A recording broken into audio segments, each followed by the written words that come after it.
Mari kita belajar materi kelas 5, tema 1, subtema 3, pembelajaran pertama, tentang lingkungan dan manfaatnya. Mari kita simak video pembelajaran berikut ini. Amatilah gambar berikut ini. Kemudian buatlah cerita sesuai dengan gambar berikut. Sebelum membuat cerita, tentukan ide pokoknya terlebih dahulu. Sebagai contoh, ide pokoknya adalah: yang pertama, gerabah terbuat dari tanah liat. Kemudian ide pokok yang kedua, tanah liat yang sudah dibentuk lalu dikeringkan dan dibakar. Berikutnya kita akan membuat cerita sesuai dengan ide pokok di atas. Sebagai contoh, pada paragraf yang pertama, gerabah terbuat dari tanah liat. Tanah liat yang digunakan merupakan tanah liat yang halus dan lembut tanpa tercampur kerikil atau benda-benda lainnya. Kemudian pada paragraf yang kedua, bisa kita tuliskan, tanah liat yang sudah dibentuk lalu dikeringkan dan dibakar. Waktu pengeringan tergantung dari kondisi cuaca. Setelah itu kemudian dibakar dan dibersihkan. Ada juga yang diberi warna dengan cat sehingga tampak lebih cantik. Marilah kita simak bacaan berikut ini. Gerabah dari Pulau Madura. Salah satu warisan karya budaya yang sangat tua, luas persebarannya, dan mampu bertahan hingga sekarang adalah gerabah, yakni barang pecah belah dari tanah bakar yang dibuat secara tradisional. Gerabah juga dikenal dengan sebutan tembikar.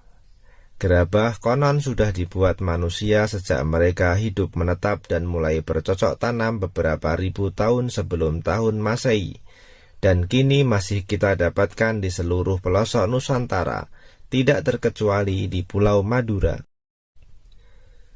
Pada situs-situs kebudayaan dan purbakala, banyak dijumpai gerabah atau tembikar yang difungsikan sebagai peralatan atau perkakas rumah tangga dan untuk keperluan peribadahan serta penguburan mayat. Gerabah yang paling sederhana dibuat dan dibentuk hanya menggunakan tangan dengan ciri adonan yang kasar, dan bagian-bagian gerabah tersebut masih dipenuhi oleh jejak-jejak jari. Selain itu, bentuknya kadang tidak simetris.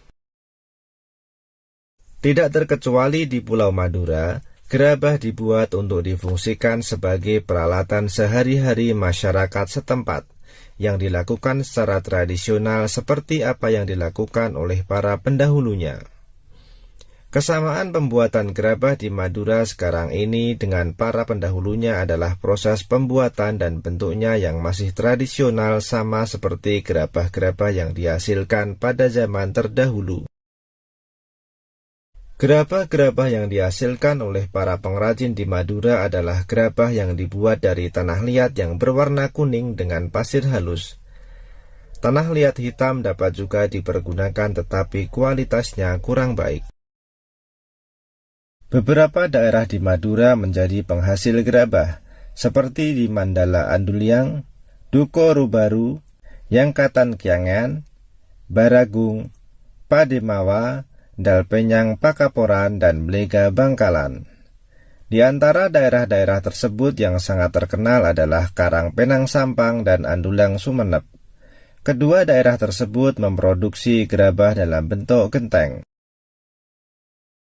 Memang tidak semua daerah di Madura menghasilkan gerabah.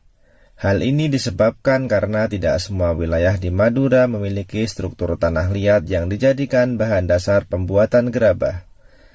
Secara umum, tanah-tanah di Madura mengandung pasir yang tinggi karena Pulau Madura dikeliling oleh pantai sehingga tidak bisa digunakan untuk membuat gerabah. Di antara daerah-daerah penghasil gerabah tersebut ada semacam perjanjian kerja untuk membuat barang-barang yang sudah ditentukan secara turun-temurun atau spesialisasi. Dengan spesialisasi ini, persaingan dapat dicegah. Gerabah Madura juga memiliki kekhasan lokal yang disebabkan oleh keahlian atau keterampilan pengrajin, tersedianya bahan, teknik pembuatan, dan teknik pembakaran. Dengan spesialisasi dan ciri khasnya itu, banyak kampung diberi nama sesuai dengan nama jenis tembikar tertentu. Peralatan pengrajin gerabah Madura adalah alat-alat tradisional yang tidak jauh bedanya dengan yang sudah digunakan pada zaman prasejarah. Alat-alat umum adalah cangkul, linggis, ember, dan alat-alat khusus seperti berikut. Yang pertama, panombu atau penumbu, berupa bulatan bertangkai untuk alat pembentuk bagian dalam. Yang kedua, panempa atau penempa, untuk pembentuk dan penghalus bagian luar berupa sekeping papan. Yang ketiga, pengorek atau pengerok, sejenis sabit bermata miring bertangkai panjang untuk menghaluskan bagian dalam. Yang keempat, panyabungan, wadah air untuk menetesi gerabah dengan secarik kain agar mudah dihaluskan. Yang kelima, pangelet, secarik kain untuk membentuk bibir gerabah. Yang keenam, panganjakan, sejenis nyiru untuk ayakan pasir. Yang ketujuh, pangabuan, tempat abu. Yang kedelapan, panompal, alat menyisikan abu dari pembakaran. Yang kesembilan, werkower, galah berujung kawat lengkung. Yang kesepuluh, pamatong, sejenis pisau atau kawat pemotong tanah liat. Yang kesebelas, pungku, pembakaran gerabah. Adapun proses pembuatan gerabah dilakukan dengan tahapan-tahapan yang harus dilakukan secara berurutan. Proses pembuatan gerabah tersebut sebagai berikut. Yang pertama, menyiapkan bahan berupa tanah liat. Yang kedua, mengaduk tanah liat dengan dicampur air. Yang ketiga, setelah jadi adonan, diambil perbongkahan untuk dibuat bentuk kasar. Yang keempat, dengan menggunakan kain pangelet, bibir atau pinggiran bongkahan dibentuk sehingga bulat melingkar. Yang kelima, bila yang dibuat sejenis periuk, maka ketika pinggiran atau bibir sudah jadi lalu diangin-anginkan, baru kemudian membuat bagian perut yang terpisah dengan bibir. Kemudian setelah jadi, perut dan bibir disambung dan diperhalus. Langkah yang keenam, bila yang dibuat bertelinga atau bertangkai, maka dibuatkan telinga atau tangkai untuk kemudian ditempelkan atau digabungkan dan diperhalus. Yang ketujuh, setelah halus dan diteliti kesempurnaannya, kemudian dijemur atau dibakar hingga benar-benar kering. Yang kedelapan, langkah terakhir setelah kering adalah dibersihkan. Namun untuk beberapa daerah ada yang masih menyempurnakannya dengan cat yang berasal dari lumpur. Keberadaan pengrajin gerabah di Madura ini telah banyak memberikan manfaat baik untuk pengrajin, pemakai maupun untuk masyarakat umum. Pemakai gerabah Madura memperoleh banyak keuntungan seperti harga murah, anti karat, mudah dibersihkan dan mengurangi polusi. Di samping itu juga dapat menyerap banyak tenaga kerja. Kerajinan gerabah ini juga merupakan salah satu cara melestarikan warisan budaya yang telah turun-temurun. Mengingat manfaat-manfaatnya tersebut, maka pelestariannya perlu mendapat perhatian kita semua. Salah satu caranya dengan menjaga kualitas.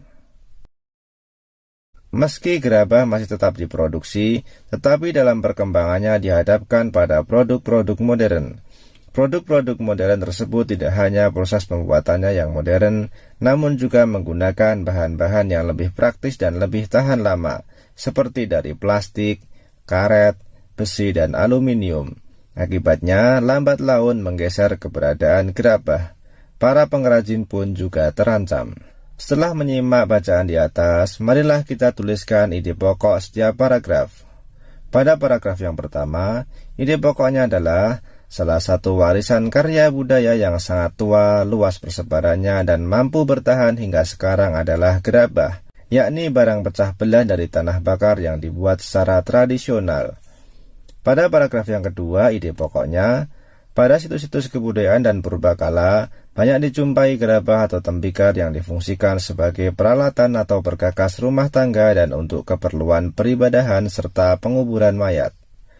Pada paragraf yang ketiga, tidak terkecuali di Pulau Madura, gerabah dibuat untuk difungsikan sebagai peralatan sehari-hari masyarakat setempat, yang dilakukan secara tradisional seperti apa yang dilakukan oleh para pendahulunya.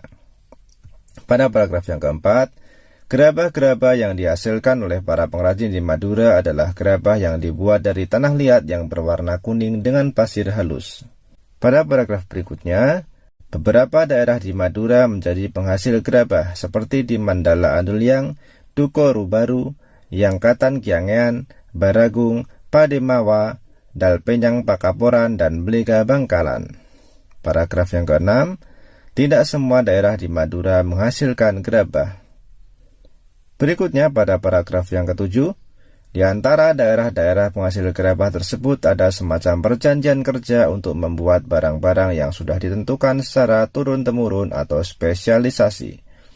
Pada paragraf yang ke-8, peralatan pengrajin gerabah Madura adalah alat-alat tradisional yang tidak jauh bedanya dengan yang sudah digunakan pada zaman prasejarah. Pada paragraf berikutnya, proses pembuatan gerabah dilakukan dengan tahapan-tahapan yang harus dilakukan secara berurutan. Pada paragraf yang ke-10, ide pokoknya, keberadaan pengrajin gerabah di Madura ini telah banyak memberikan manfaat baik untuk pengrajin, pemakai maupun untuk masyarakat umum. Pada paragraf yang terakhir, ide pokoknya adalah meski gerabah masih tetap diproduksi, tetapi dalam perkembangannya dihadapkan pada produk-produk modern. Demikian penjelasan dari kami.